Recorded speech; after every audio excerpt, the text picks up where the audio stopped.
Hi అండి, నమస్తే. Welcome to Rohini Krishnaswamy. ఈ రోజు రెసిపీ అప్పటికప్పుడు మనం పెట్టుకునే ఆంధ్ర ఆవకాయ అండి. మనం సంవత్సరం పాటు నిల్వ పెట్టుకునే ఆవకాయ పెట్టుకోవడానికి ఇంకా కొంచెం టైం ఉందండి. ఎందుకంటే ఇప్పుడు వచ్చే కాయల్లో టెంకి అనేది ముదరదు. సో మనం పచ్చడి పెట్టుకున్న కాయలు ఆ ముక్కలు అనేవి మెత్తబడిపోతాయి. సో మనకి ఇంకా టైం ఉంది కాబట్టి ఆలోపు ఇప్పుడు దొరికే కాయలతో ఈ విధంగా ఆవకాయ పెట్టుకుంటే మనం ఎప్పటి నుంచే కొత్త ఆవకాయ టేస్ట్ అనేది చేయొచ్చు. కొత్త ఆవకాయ ఎప్పుడైనా చాలా రుచిగా ఉంటుంది కదా. మరి ఇది ఎలా పెట్టుకోవాలని మీకు చూపిస్తాను. నేను మార్కెట్ నుంచి ఈ కాయలు తెచ్చుకుని ఒక 4 కాయలు తీసుకున్నాను. సరిపోతుందండి మనకి. ఈ విధంగా కొంచెం కొంచెం పెట్టుకుంటుంటే మనం ఆ పెద్ద ఆవకాయ పచ్చడి పెట్టుకునే టయానికి మనకి ఈ పచ్చళ్ళు సరిపోతాయి. సో ఈ 4 కాయలు తెచ్చి శుభ్రంగా పొడి క్లాత్తో మనం తుడిచేసి ఫ్యాన్ కింద ఒక 15 నిమిషాలు కనుక ఆరబెట్టుకుంటే కాయలు అనేవి మొత్తం డ్రై అయిపోతాయండి. ఇలా డ్రై అయిన కాయలు తీసుకొని వాటి తొడిమెలు ఉంటాయి కదా, ఆ విధంగా వీడియోలో చూపిస్తున్నట్టుగా తీసేసుకోవాలి. మనము అన్ని కాయలకి ఆ తొడిమెలు తీసేసి ఇప్పుడు వీటిని మనము చిన్న ముక్కలుగా కట్ చేసుకోవాలి. సో ఈ విధంగా మధ్యలో మనకి టెంకి ఉంటుందండి. ఈ టెంకి ఇలా తీసేసేయాలి. ఆ జీడి అనేది తీసేసి దాని వెనకాల పొర కూడా ఉంటుంది, అది కూడా తీసేయాలి.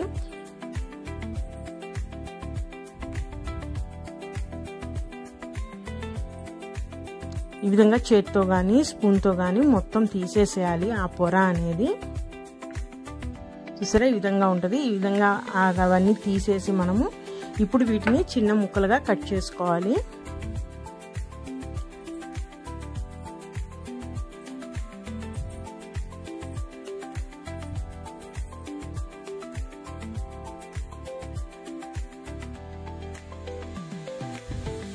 అలాగే ఇప్పుడు వచ్చే కాయల్లో కూడా పులుపు అంత ఉండదండి. అందుకే మనము వీటిని కొంచెం కొంచెం క్వాంటిటీలో పెట్టుకుంటే మనము ఆ పెద్ద ఆవకాయ పెట్టుకునేసరికి సరిపోతుంది. సో నేను ఈ సైజులో కట్ చేస్తున్నాను. మీకు కావాలంటే ఇంకా చిన్నగా కూడా కట్ చేసుకోవచ్చు. ఇప్పుడు కొలతలు చూద్దామండి.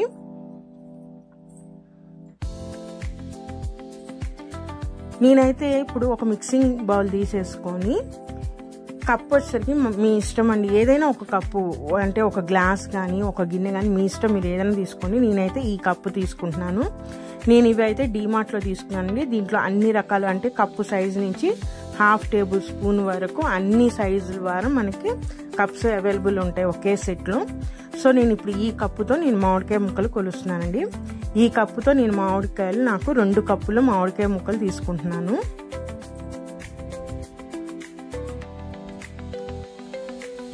ఇప్పుడు అదే కప్పుతో కారం అండి.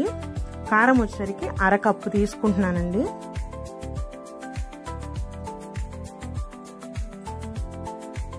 కారము కొత్త కారం వేసుకోవాలి, అప్పుడే కలర్ కానీ టేస్ట్ కానీ చాలా బాగుంటుంది. ఇప్పుడు సాల్ట్ వచ్చేసరికి 1/2 కప్పే తీసుకోవాలండి. చూసారు కదా, ఈ విధంగా 1/2 కప్పే తీసుకుంటున్నాను నేను ఇక్కడ. నేను మామూలు రెగ్యులర్గా మనం వాడుకునే ఆ సాల్టే తీసేసుకుంటున్నాను. ఈ 2 వేసిన తర్వాత దీంట్లోకి ఇప్పుడు ఆవాలు మెంతులు అండి. 2 స్పూన్ల ఆవాలుకి ఒక 1/2 స్పూన్ మెంతులు వేసి వేయించాలండి. వేయించిన పొడి నేను 1 స్పూన్ తీసుకుంటున్నాను. ఇది ఎందుకంటే తక్కువ క్వాంటిటీ ఆవకాయ కాబట్టి మనకు 1 స్పూన్ సరిపోతుంది. వేసేసి ఇప్పుడు వెల్లుల్లిపాయలు, ఇవి నేను ఒక 2 పాయలు తీసుకుని పైన పొట్టు అంతా తీసేసాను.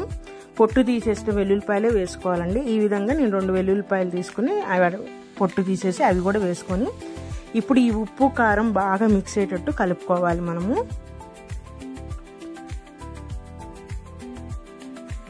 చూసారా, ఈ విధంగా ముక్కలన్నిటికీ ఆ ఉప్పు కారం అన్ని బాగా కలిసిపోయేటట్టు కలిపేసుకోవాలి. ఇప్పుడు ఆయిల్ అండి. నేను ఇందాక మామిడికాయ ముక్కలు ఏదైతే కొలిచానో అదే కప్పుతో ఆయిల్ కూడా కొలుచుకొని వేస్తున్నాను. 1 కప్పు ఆయిల్ వేస్తున్నానండి. ఇక్కడ ఆయిల్ వచ్చేసరికి నేనైతే వేరుశనగ నూనె తీసుకుంటున్నాను. మీ ఇష్టం, మీరు ఏదైనా తీసుకోవచ్చు. కానీ పప్పుల నూనె వేస్తేనే చాలా రుచిగా ఉంటుంది పచ్చడి అనేది. శనగ నూనె కూడా నేను ఇక్కడ 1 కప్పు తీసుకున్నాను. ఇప్పుడు ఈ మొత్తాన్ని బాగా కలుపుకోవాలండి. ఈ ఆయిల్ ముక్కలన్నిటికీ పట్టేటట్టు బాగా కలిపేసుకోవాలి మనము.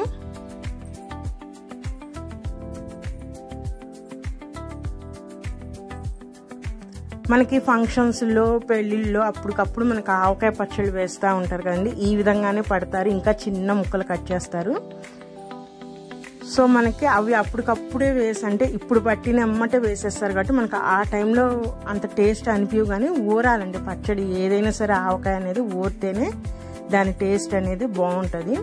ఈ విధంగా బాగా కలిపేసుకోవాలండి ఫస్ట్ మనం, ఎందుకంటే ఆ ఉప్పు కారము ఆ ముక్కలు ఆవాల పొడి అవన్నీ బాగా కలిసేటట్టు బాగా కలిపేసుకోవాలి.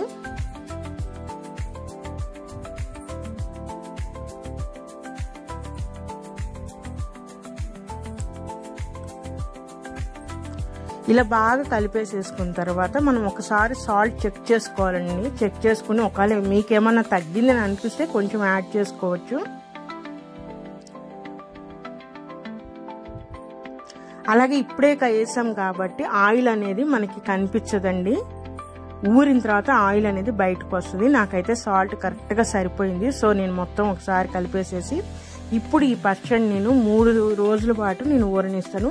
ఒక రోజు తర్వాత కూడా స్టార్ట్ చేసుకోవచ్చు తినటం అనేది. కాకపోతే 3 రోజులు కనుక అయిన తర్వాత అయితే దీని టేస్ట్ అనేది ఇంకా చాలా బాగుంటుంది. అంటే ఆ కాయలో ఉన్న పులుపు కానీ ఆ కారం అన్నీ ఆ నూనెలోకి దిగి చాలా బాగుంటుందండి పచ్చడి అనేది.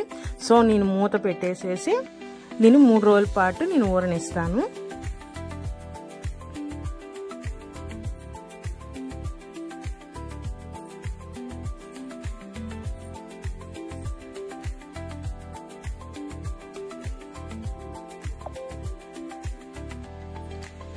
ఒక 3 రోజుల తర్వాత చూడండి పచ్చడి అనేది ఈ విధంగా ఉంటుంది. నూనె అంతా కూడా పైకి తేలింది కదా మనకి.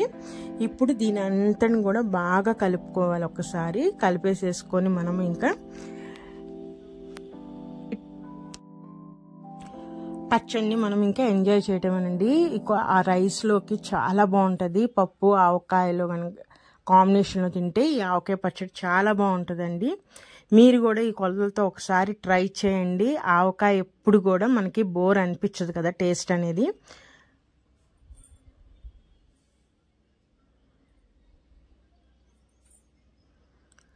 మరి ఇదేనండి ఈరోజు వీడియో అయితే. నా వీడియో కనుక నచ్చితే ప్లీజ్ సబ్స్క్రైబ్ మై ఛానల్. అలానే లైక్ చేయండి, షేర్ చేయండి, కామెంట్ కూడా చేయండి. మరొక మంచి రెసిపీతో మళ్ళీ కలుస్తాను. ఉంటానండి. బాయ్.